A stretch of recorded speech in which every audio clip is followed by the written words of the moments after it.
Hello there, it's Alison Marlowe here with another of our live chats.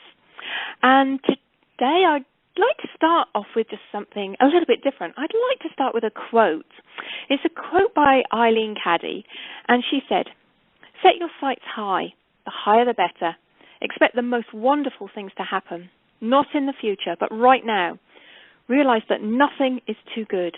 Allow absolutely nothing to happen to you or hold you up in any way."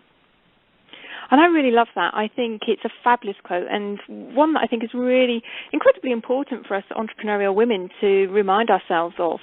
You know, that there are so many good things happening to us all the time, if only we've got our eyes open to them and we're ready to see them. And it's a quote that my guest speaker and also Winning Women Ambassador Rachel Smith shared with me. It was on her former website, and I just really, really loved it because I think it's Rachel down to a T and what she shares with her clients as well. And Rachel knows what it's like to have to how should we say, dig deep into her soul to really be able to unleash her passion. And we've all been through this journey as entrepreneurial women, but with a career in marketing and communication, you would have really thought that Rachel would have just found it really easy transferring into business. But, you know, I think it's really interesting because when we actually start setting up on our own, it's very different than it is when we're working for somebody else. And I know Rachel has really learned to know and understand the challenges not only that she's faced, but other women in business are facing too. You know, one of those is very much about, we try out all these different strategies, but we don't really get the results that we want. And another one would be very much about being able to attract more clients into our business. And it's the latter subject there that we're going to use as our topic for our call today. So let's get Rachel on the line and hear what she has to say all about attracting clients. Hi, Rachel. Hi, Alison. Hi, how are you? Oh, I'm fantastic, thank you. Thank you very much for having me on the call today. Oh, it's fabulous. It is really, really super to have you here, Rachel. And as you know, I really want to be able to give all the ambassadors for Winning Women this opportunity, this platform, to really share a little bit about what it is that they do. And, you know, I love it when I talk to any entrepreneurial woman who's, you know, come from a corporate background, has a lot of knowledge about business and about marketing, and then when they start sharing their story, you know, it nearly always comes up how, you know, it's not always so easy becoming their own boss and, you know, making their business work, you know, as easily and as successfully as they'd always hoped. It's always a bit of a journey there, Rachel, isn't there? There is, and I think especially when somebody like myself didn't really intend to set up in business. So it was a kind of a big surprise when I realised that this is the path that I was going on. Wow. So let's start there then. Let's start. You know, tell me a little bit about why you set up in business then, because obviously you had a very successful career previously. Yeah, I did. And I think it goes back to the quote that you shared right at the beginning of the call, where I was doing what the quote tells you not to do. I was accepting just a very standard life, and I was in a place with regard to working that made me deeply unhappy. And I was part of quite a large team, and that was the general feeling of the team. And that it's one of the things that kind of bound us really closely as a team, is this general acceptance that it was rubbish, and that there was a lot of acceptance of the bullying that people experienced. And it wasn't until I had my son, and I was returning back to work after maternity leave, and at that point, kind of 7 years ago, the maternity leave was 6 months. And on the day that I walked into the office, I had such a wake-up call, not only in the experiencing of leaving my son for the first time for somebody else to look after whilst I went into this place that I no longer had any passion for, but unfortunately I also heard the terrible news that a very dear friend and work colleague who was part of our close-knit team had died. And she died very unexpectedly, and she was, you know, a few years kind of younger than myself. And, you know, boy, if you ever wanted a wake-up call, that was it. My goodness me, there for the grace of God go I. On your first day back at work, hey. So I guess, that wake-up call was the start of your new life. Well, I always had an inkling that I was really interested in NLP, and I just started to have the courage to explore what that meant.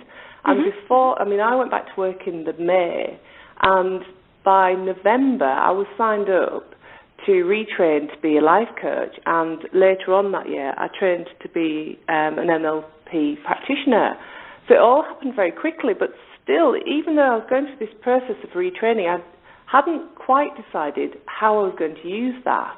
And then slowly but surely, definitely with having the bereavement and definitely having my son, I realised that actually I have the opportunity here to do something different. And I just thought back to my friend, and I just thought if she knew her life was going to be so short-lived, she wouldn't have wasted time kind of living a life that didn't hold her feeling, any feeling of being happy and satisfied. She would have done her utmost to live a full and happy life. And really, it was a slow kind of evolving decision where it was like, actually, I am going to set up a business. And there was a little bit of that, who do you think you are to set up a business going on? Yeah, I can imagine. Yeah. So you set up as a life coach, did you? Yeah, I set up as a personal life coach, and that, alongside my corporate job, kind of was where I got to and successfully. I worked at first with men and women, and I niched down to working with women who had been in a situation like myself, who were working in an environment that wasn't good for them anymore and that was knocking their confidence. But slowly I started to attract a different type of client, and there's just the incredible thing, isn't it, about life, is that you start on one path, but very often you change course. And I think as long as it feels right and it fires you up, you have to go with it. You have to have the faith in yourself that you can raise your game and step up to the challenge of working with a different group and, going through that transition of leaving your old client group behind and supporting a new client group. I think that's amazing, and that also takes courage, But yes. I hear so many stories about women in business evolving, and I think it's just really incredible, actually, because there's so many women like yourself and like myself who decided that going back into employment wasn't the right choice for us. And, we are starting to create, women as a whole are starting to create jobs, that didn't even really exist a decade ago. And that's amazing, and quite a lot of these women will, in my experience, start off with a little hobby business, and then it becomes a little bit more, it starts to build momentum, they start to build their confidence, they become quite courageous, and they actually realise that their passions lie really deeper. And, it's remarkable to be able to watch the journey of, our peers as well, very much so. So, just taking these little steps from being a life coach, and then just realising that actually you were able to niche this a little bit more. Where have you ended up today? Well, I created my brand, which is the Business Grower, to support men and women who, like myself, have decided to take that big leap of faith to actually create a business and to run a business, but are struggling. And I have definitely been in that place of struggling to attract enough clients. However, when I stripped back the knowledge that I had, and then from my corporate life and everything that I've learned during the last 7 years, I realised that actually I do have the tools to create a successful business. And what I needed to do is to use those tools myself to prove to myself that I could build a successful and maintain a successful business.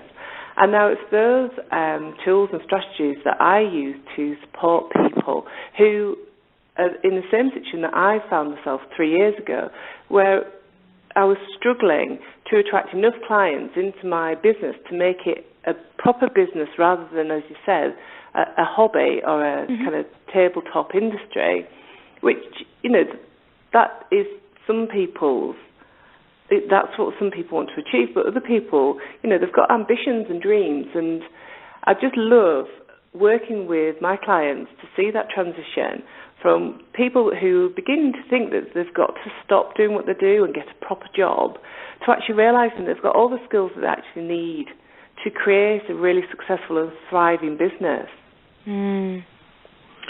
Yes, and those skills, so many of it can just be learnt, along the way and picked up along the way. But I think, I don't know. What do you think, Rachel? I think our passion plays a really big part in this. Would you agree? Having passion for something? Passion, and it's about aligning how you want to feel in your business. So, you may have a really super successful business, but actually not getting to spend any time delivering what it is that you're passionate about. You might be feeling quite overwhelmed with the running of a business, or that it may be taking you away from the kind of core time that you want to spend with your family because you're just so busy in doing what you're doing. And for me, one of the first things that I get my clients to do is to really connect with what feelings they want to have whilst being in business, because once you're aligned to those feelings, your mind shift changes. You become much more courageous. You become very focused on those activities that are going to generate those feelings. And also for them, for my clients, when they're actually then working with their clients are having a completely different experience because they're working with somebody who's totally in line with the feelings that get them really fired up, and they're kind of getting the best version of the person that they're buying a product or service from. And to actually see somebody lit up inside and totally enthused and excited about what it is that they do, and for them to have the courage to go out there and just say it and just to be themselves, is just so brilliant to see that actually occur. And that, for me, is one of the first stages in actually creating abundance and attracting the right people into your business, is getting aligned with your own feelings. I think that is just so super to be able to share that. And I know for myself, my whole definition of success has changed enormously from when I first set up in business. It was driven completely by money, and now, like you're just adhering to here, my definition of success now is more about a feeling, much more about a feeling. Thank you so much for sharing all of this. I just think it's really important, and as you were sharing, it reminded me, on Sunday morning we had somebody come around to measure up for some lovely Carndine wood flooring that we've been looking at. And, this was a guy, and I have never seen a guy so animated and passionate about selling flooring, It was more than just coming along and measuring the floor. He actually sat down and engaged with us at the table and showed us where, what he thought would be perfect, ideal for our house.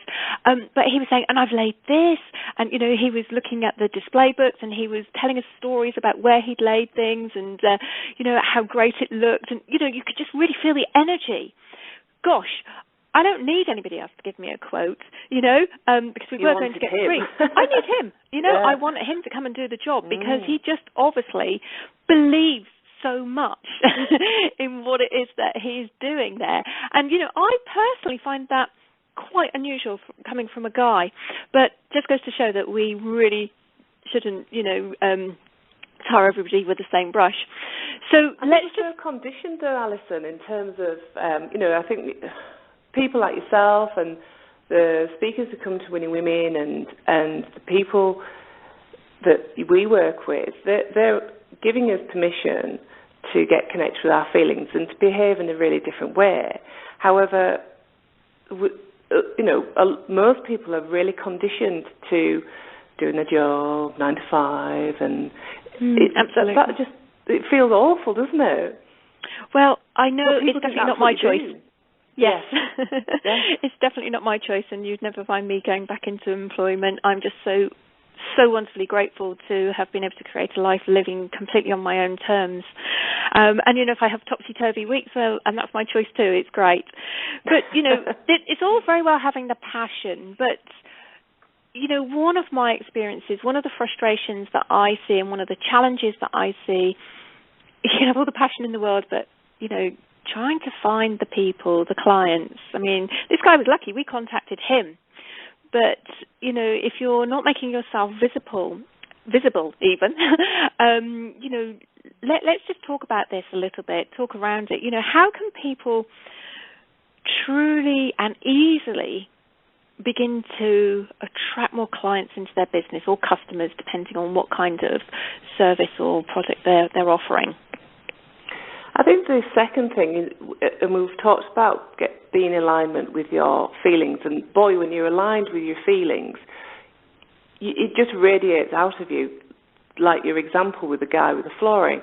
But on a practical note, what I see happen over and over again is that people start up in business, and they probably have been told this a number of times, they've probably read it, and still, there really is a lot of resistance with many business owners is to actually identify really clearly who their ideal client is.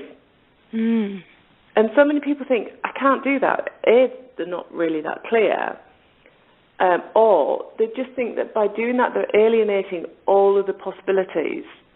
Yeah, they think they can work with anybody. And in theory, maybe they can, but obviously there is an amazing benefit to doing something like this. Talk us through it. What does it entail?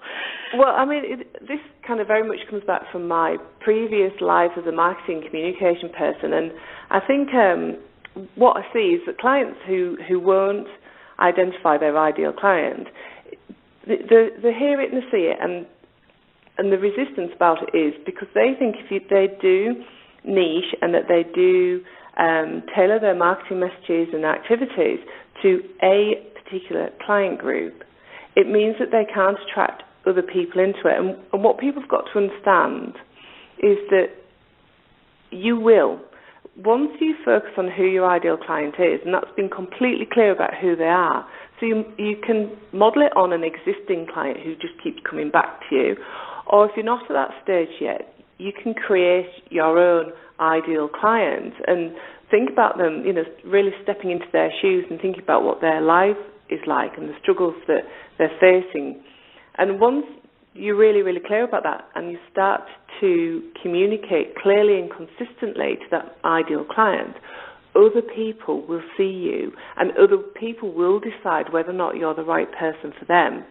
However, the activity, time's short in everybody's life, and rather than just kind of have that scattergun approach to I'll just do a bit of everything to everybody, once you start just committing focused activities on your ideal client, it shifts the business and you become clear about what it is that you're doing, and other people are clear about what it is that you're doing. Sometimes our pro clients, they'd love to work with you, but they're not quite got a handle on what it is that you do and what it is that you would be able to do for them. So, yeah, what I'm hearing here is very much that when we're very clear on who our ideal client is, it makes it much easier to not only identify the way that we communicate with them, but also we're able to define the message and make that very clear too. So let's look at some really practical steps, because I think this is a really fun exercise. Even if you've been in business, as long as I have now, it's an exercise that I love to go back to at least once a year, only if it's just to sort of check in that my ideal clients are still who I thought they were. Yeah. So what are some of the questions that we could be asking ourselves here? How can we, define who our ideal client might be? Well, you start at the top and you decide if that ideal client is, if it's man or woman, or both. It's really important that you understand the age that this person is. that will help you to understand the sort of language that you need to use and the communication and marketing channels that you will have the best success with. Mm-hmm. It's really important to understand what their daily challenges are, because then you'll understand if you're the best fit for this person. And then it's all the other practical things about, where does this person hang out? How does this person reach out to other services? So are they likely to be on the internet? Are they likely to be reading a particular journal? Are they going to be following blogs? There's a whole raft of information there which will really help you create like a media plan, so you understand how you can go forward and use the best channels to actually speak to this person.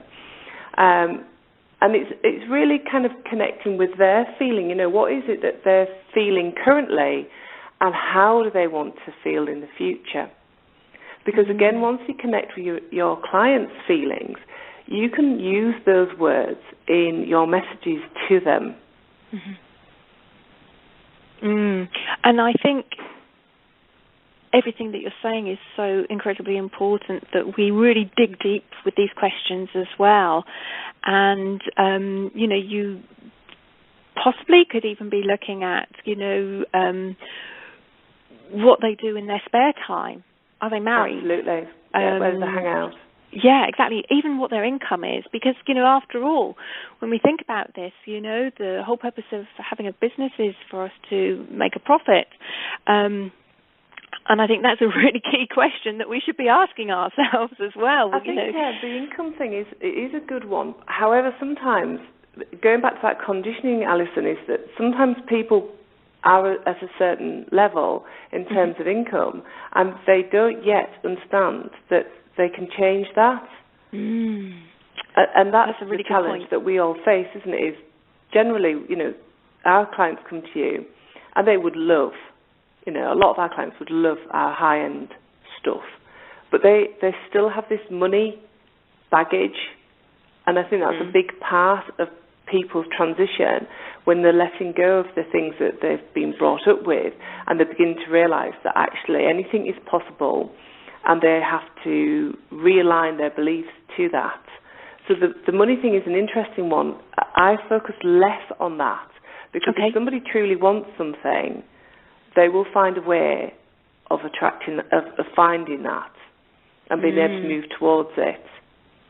Well, that's very true, just from my own experience. And I think, again, as entrepreneurial women, this whole money story, and this isn't for today's chat at all, but, it's definitely something that we need to bring to the table and to really explore. It's still a very taboo subject.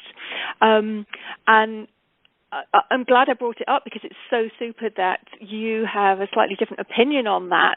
And I think that, this is the whole point of us sharing and talking about things, is so that our listeners can really sort of, feel into where they sit with this. Let's get back to the client thing, because we could really go down on a tangent here. Yes, it is like it's a minefield. I agree with you. People do not talk about their money. They'd much rather talk about their sex lives. Yes, I've heard that a few times. Yeah, then talk about money. People, you can see it on people's faces as they just close off. And even my clients struggle sometimes to share with me what their current income is and what their desired income is, and I just find that extraordinary. Yeah, absolutely. And again, it's conditioning. But Winning Women, we're here to kind of encourage women to really step up and to break through these obstacles and these perceived barriers. It's all an illusion in any case. It's just the beliefs that we've created for ourselves. Let's get back to the clients, Rachel. So when we've got this ideal client profile, I would say that would really begin to give us a lot more clarity. Do you agree? I think it's absolutely essential. And honestly, I am surprised still how many of my clients come to me and they haven't done this. And once you understand who your ideal client is, everything else becomes more straightforward. So you understand how you're going to, where you're going to find these people. So you begin to understand where you're best spending your resources and the language that speaks to them about what it is that you can help them overcome, achieve, whatever it is that you're looking for. So this is, a vital kind of stake in the ground. This is something that's got to happen, and you can't move forward until you're completely clear about this. Wow. And I think this is really great. So anybody listening who hasn't recently looked at their client profile, I really urge you just to, actually, even if you have, just dig it out and have another go, have another look at it, have another read through it, and really, engage with that person that you the profile that you have created. And, this might sound a little bit woo-woo and a little bit funny, but my ideal client, I've even given a name, and sometimes I talk to her. And when I write my newsletter, in my head, as I'm starting to write, it's almost like I'm having an imaginary conversation with her, that I really want to be sharing thoughts, ideas, inspiration, that I honestly believe in my heart that would be able to support her with perhaps a challenge or a problem she may be facing. Mm-hmm. So, but we've looked at the ideal client profile. Just thinking about some other practical ways of being able to attract more clients, or sometimes we may use terminology like generate more leads, same meaning. Some practicalities around that, Rachel. Yep, there's a few. The one that kind of springs to mind is visibility. Okay. So it's about people kind of getting over themselves and getting themselves out there in front of a different group of people. So they can start to increase the number of people who've heard about them.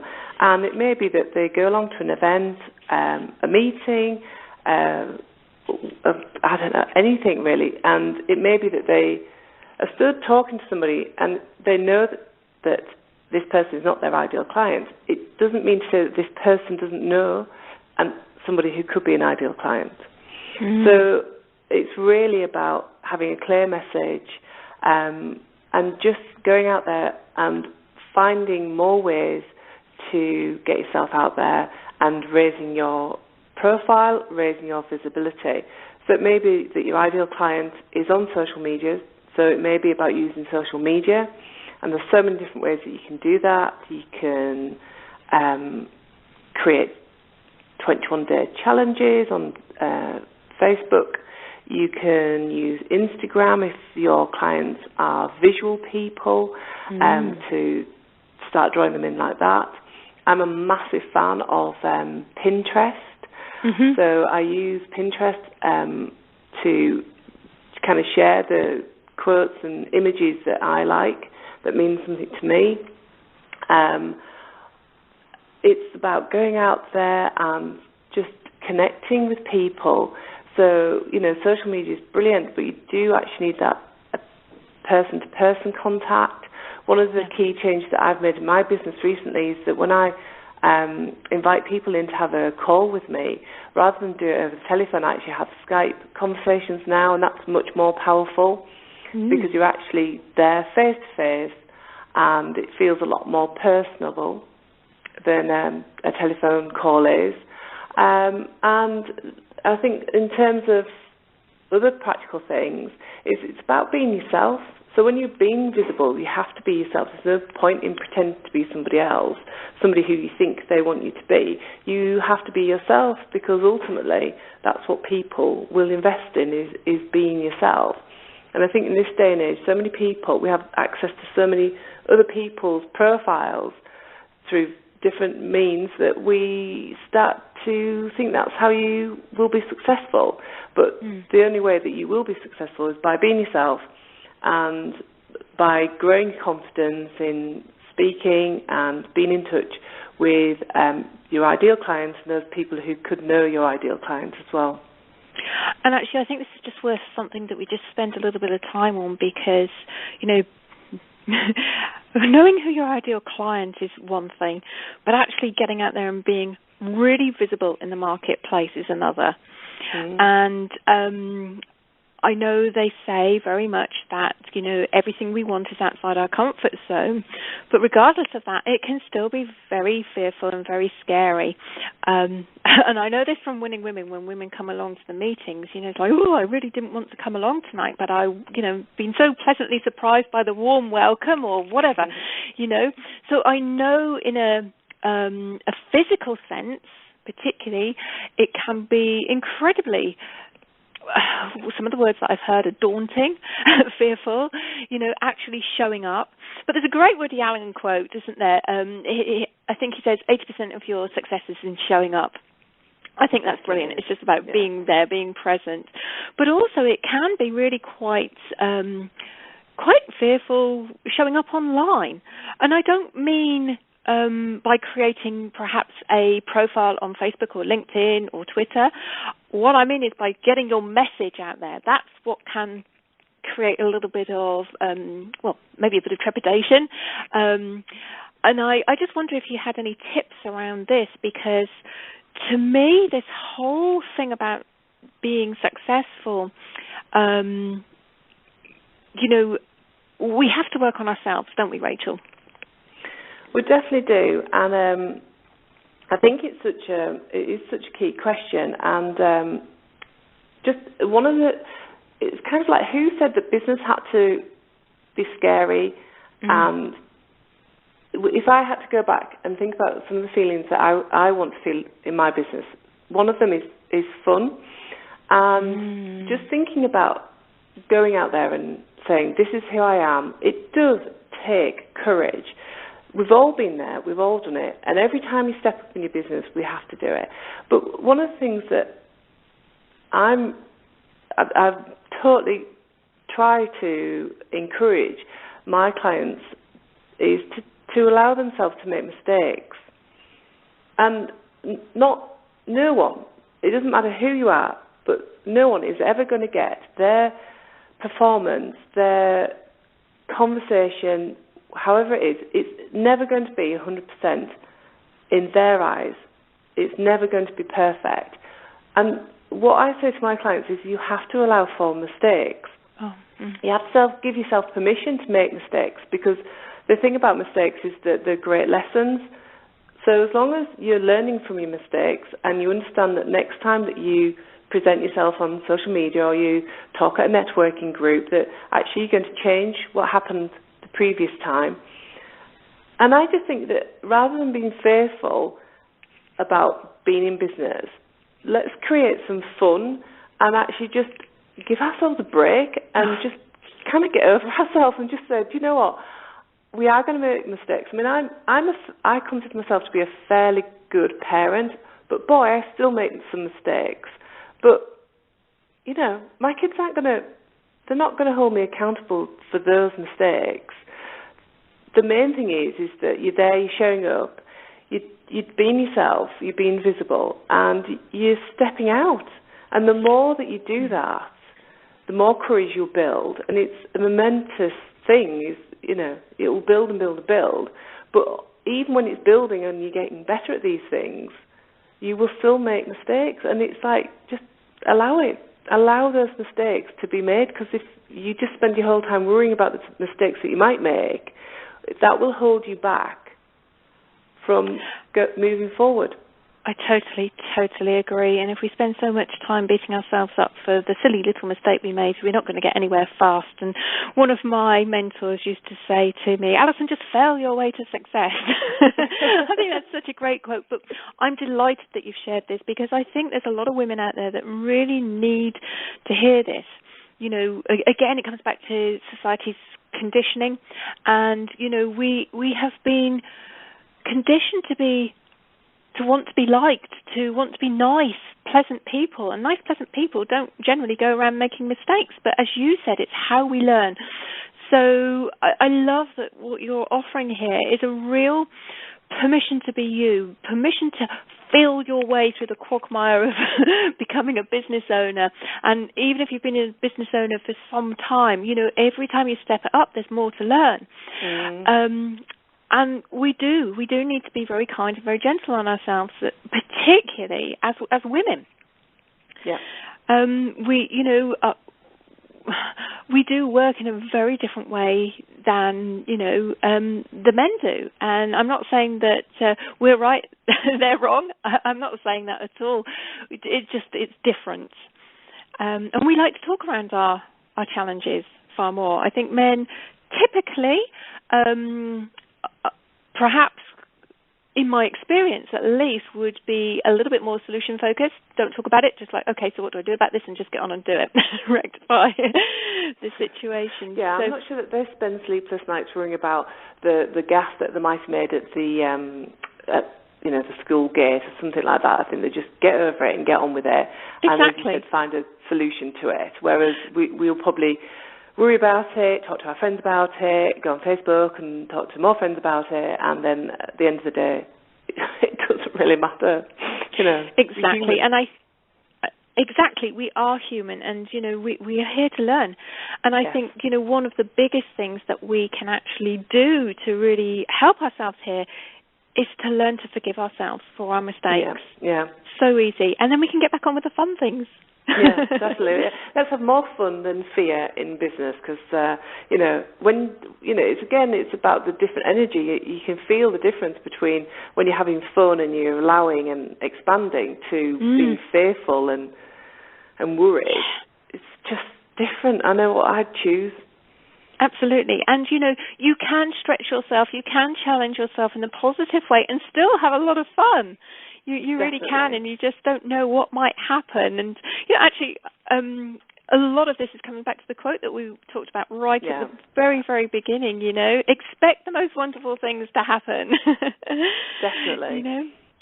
So we've talked around quite a few little things. I'm just wondering now. I'd like to just spend a little bit more time, if that's okay with you, just talking about some practical steps about generating more leads. Let's look at the practicalities, Rachel. What are the mediums? Well, the one that I love is social media, but that's perfect for my client group. And social media is many things now. And so social media is one thing. Writing a newsletter, a regular newsletter, so that's something that's probably going out twice a month to your client group.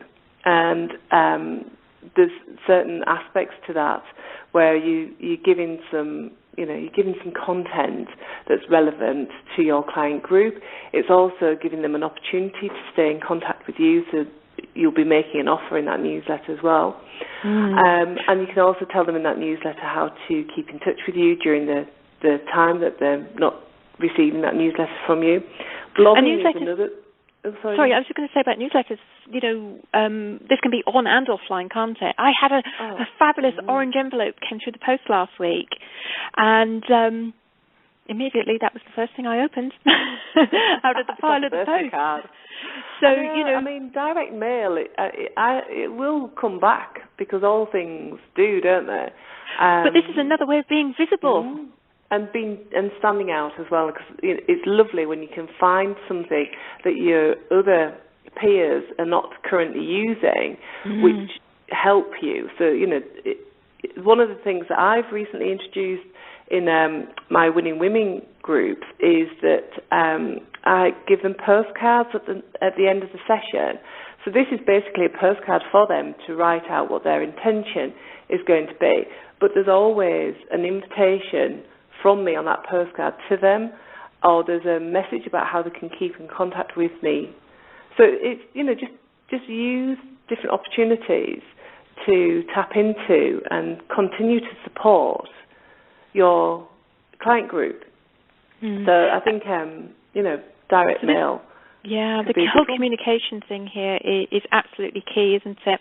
And there's another, I do love my quotes, but a Maya Angelou quote, people remember how you make them feel. That's not the full quote, but basically she was saying in the quote, people won't necessarily remember what you do, but they will remember how you make them feel. And I can just imagine your wonderful women in York, walking out of the meeting with a really clear intention in their heart that's come from them, but also knowing that they have the support of you behind them. If at any point during the month, they have a challenge or they need somewhere to turn, they have you to come to. Definitely, and they've got that in their hand as they're walking out, and they will definitely use it at some point in our relationship. It may not be the following week, but it could be sometime later on in that year. Fabulous. So, as we were talking about winning women, you've been an ambassador since the summer of 2012. What is it that you love about that role, Rachel? Oh, wow. I mean, again, it was a bit like I didn't intend to run a business. I didn't intend to run a networking group. But when you created the opportunities in 2012, it just, it wasn't even my client group. It made no sense in so many different ways to take you up on that opportunity. But really, I just knew it made sense to me. And what I love about bringing Winning Women to York is that this is a completely different way of networking for women. And I've recently been looking at other networking groups to go to, and it just confirmed to me that we are really different, and it's about creating a really safe environment for people to come into that's friendly and informal. But the best thing is that the connections between the women and the quality of the speakers that we get are just heads and shoulders above my original expectations. And to see these women to come, I've had the benefit of seeing them over kind of 18 months. To see them grow is just amazing, and they take so much from the meeting, and it may be that they're taking something from what the guest speaker has shared. It may be that they've made a powerful connection with one of the other winning women in the room.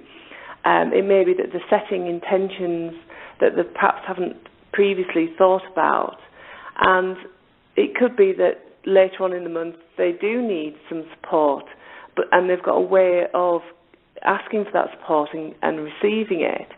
So it's just brilliant to see those women coming in and flourishing. So that's all, so many different reasons that I'm happy to bring Winning Women to York.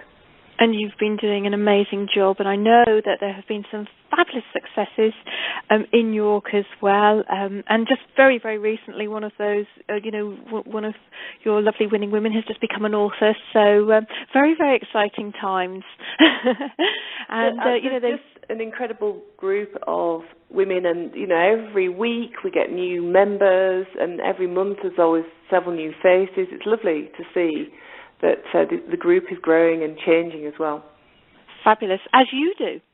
And, you. As you evolve, which is what we've been talking about. But I guess the whole key thing here is about your group in York. You have got very clear on who it is that you wanted to attract into that group as well. So you've probably worked your magic. The things that we've talked about today, very generally, you've also applied to Winning Women as well.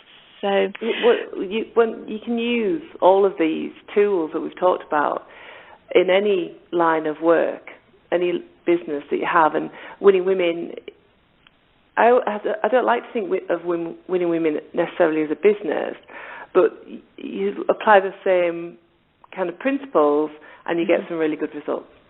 Oh, absolutely. And I can also vouch for that. I'm just thinking very much that I'm conscious of time. We've only really scratched the surface here. We could really just keep peeling away the layers around, attracting ideal clients. It's a huge, huge topic. And I'm just thinking, Rachel, if you had any last tips, maybe one of your golden nuggets, would you be able to leave that with us as your final comment? Would be stop trying to be perfect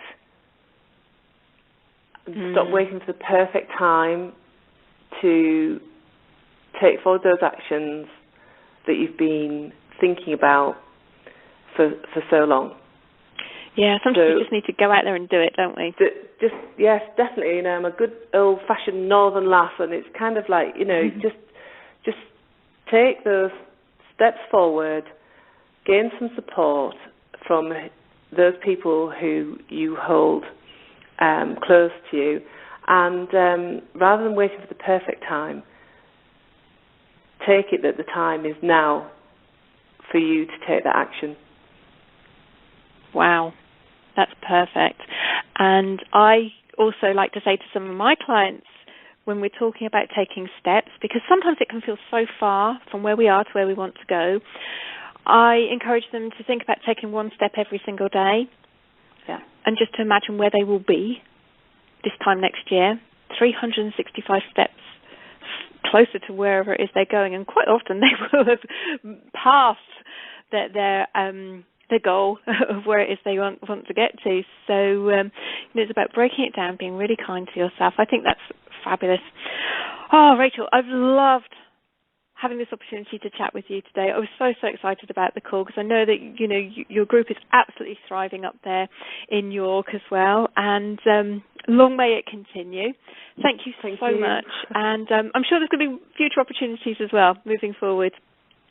Yeah, I think for the group we've got some exciting things planned for 2014, so it's going to be a really good year.